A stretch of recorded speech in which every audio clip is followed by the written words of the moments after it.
राजगोपालन वासुदेवन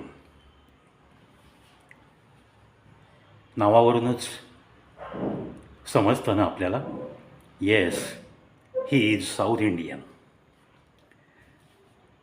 तामिळनाडूचे असलेले राजगोपालन वासुदेवन त्यागराजर अभियांत्रिकी कॉलेज एक खूप महत्त्वाचं संशोधन यांच्या हातून घडलं आहे. तसं पाहिलं तर ही जुनी गोष्ट आहे, पण जे संशोधन आहे ते आपल्या पूर्ण मानवजातीसाठी खूपच उपयुक्त आहे सध्याच्या युगाचा विचार केला तर. ठराविक मायक्रॉन्सच्या प्लास्टिकच्या कॅरी बॅग सरकारने बॅन आणलेला आहे, मॅन्युफॅक्चरिंग युनिटसुद्धा बंद आहेत. तरीसुद्धा चोरी छिपे कॅरी बॅगचा वापर सुरूच असतो. अगदी तुम्ही आम्ही आपल्या आसपासचे काही लोक सहज येता जाता बाजारातनं अमुक वस्तू घेऊन जाऊ म्हणून कुठेतरी थांबतात आणि मग पिशवी नसते, मग कॅरी बॅग, मग ती डिकीट टाकायची, ती वस्तू घरी आणायची. त्या प्लॅस्टिकला डिकॉम्पोज होण्यास शेकडो वर्ष लागतात. हे सुद्धा थोड्याशा सुशिक्षित असलेल्या व्यक्तींनाच काय, अगदी अशिक्षितांपर्यंतसुद्धा हा संदेश गेलेला आहे. तरीसुद्धा प्लास्टिकचा वारेमाप वापर, त्यामध्ये अनेक प्रकार आले. हा कॅरी बॅग हे मी एक उदाहरण दिलं की जे बंद व्हायला हवं, कारण त्या कुठेही नाल्यामध्ये इकडे तिकडे इतस्ततः फेकल्या जातात. कुठेही कचरा न्यायचा, टाकायचा.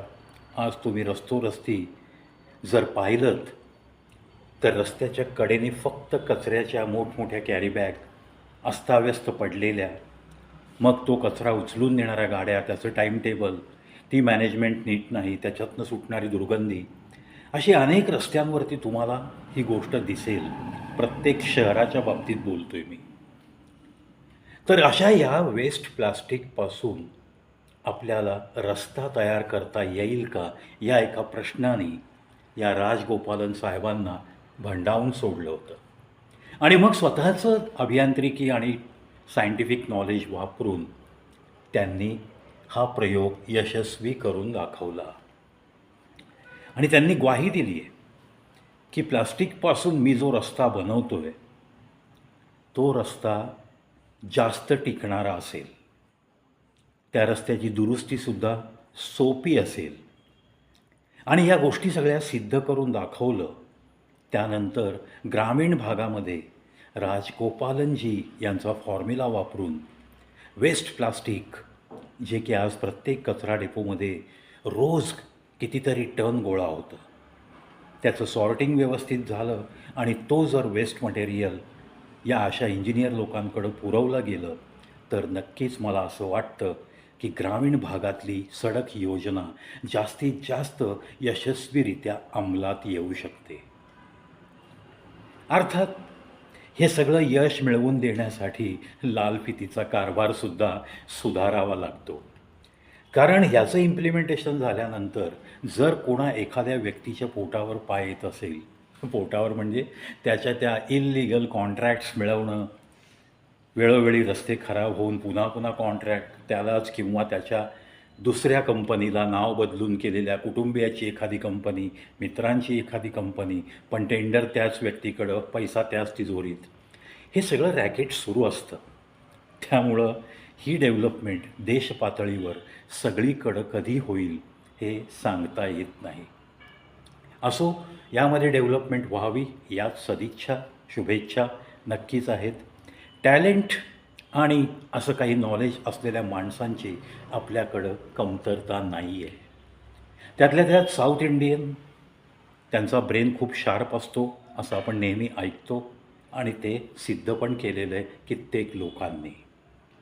उदाहरणच द्यायची तर नारायण मूर्तीजी, इन्फोसिस कंपनी आहे. सुंदर Pichai, he is also from south India. आज ते गुगलमध्ये आहेत उच्चपदस्थ म्हणून, मस्तपैकी भूमिका बजावत आहेत. असे अनेक आहेत. तामिळनाडूमध्येच एक सॉफ्टवेअर इंजिनियर अमेरिकेत राहून काय करू म्हणून परत आला आणि तिथे तामिळनाडूमध्ये त्याच्या ग्रामीण भागामध्ये त्याने एक सॉफ्टवेअर कंपनी काढली ज्याचा टर्नओव्हर 18,000 कोटी वर्षाला आहे. ही एक अगदी मला आठवतात तशी थोडीफार मी तुम्हाला उदाहरणं देतो आहे.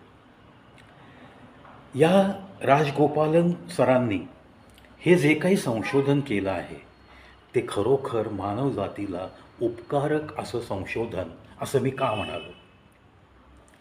प्लास्टिक इतस्ततः फेकलेलं कुठल्या तरी नाल्यांच्याद्वारे नदीमध्ये मिसळतं.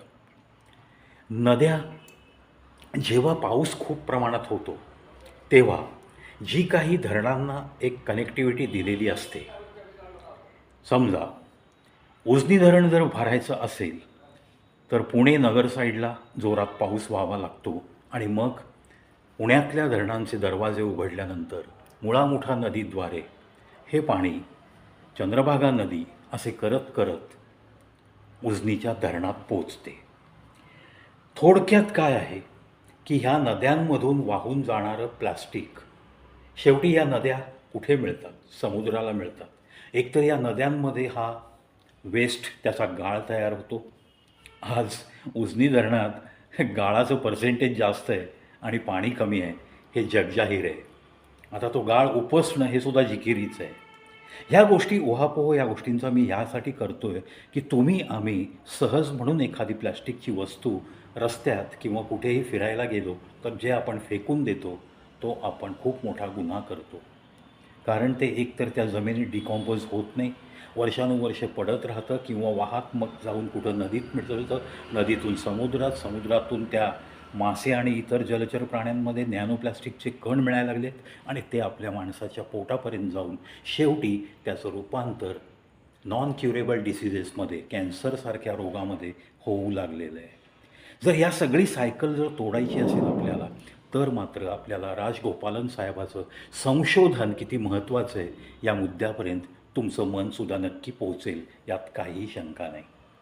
त्यातल्या त्यात मग ग्रामीण सडक योजना ही जर यशस्वी करायची असेल, त्याला होणारं बजेट, ते जर बजेट तुम्हाला असं डायव्हर्ट करता आलं आणि राजगोपालनसारख्या अनेक सायंटिस्ट लोक जे जे या क्षेत्रात काम करू इच्छितात अशा लोकांना जर अशी कॉन्ट्रॅक्ट्स देता आली तर ग्रामीण भागातल्या लोकांचीसुद्धा चांगली सोय होऊ शकते. जो डांबरी सडक बनवली जाते ती 1 वर्षात 2-4 पावसांमध्ये पुन्हा खड्डेमय रस्ते होतात.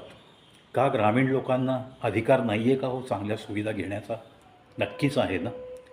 ग्रामीण भागात जी शेतीपूरक कामं चालू असतात, शेतीचा माल जो ट्रकनी त्या गावापासून शहराकडे जो येतो तेव्हा तिथले रस्ते तर मला असं वाटतं की अतिशय चांगल्या क्वालिटीचे रस्ते बनले पाहिजेत.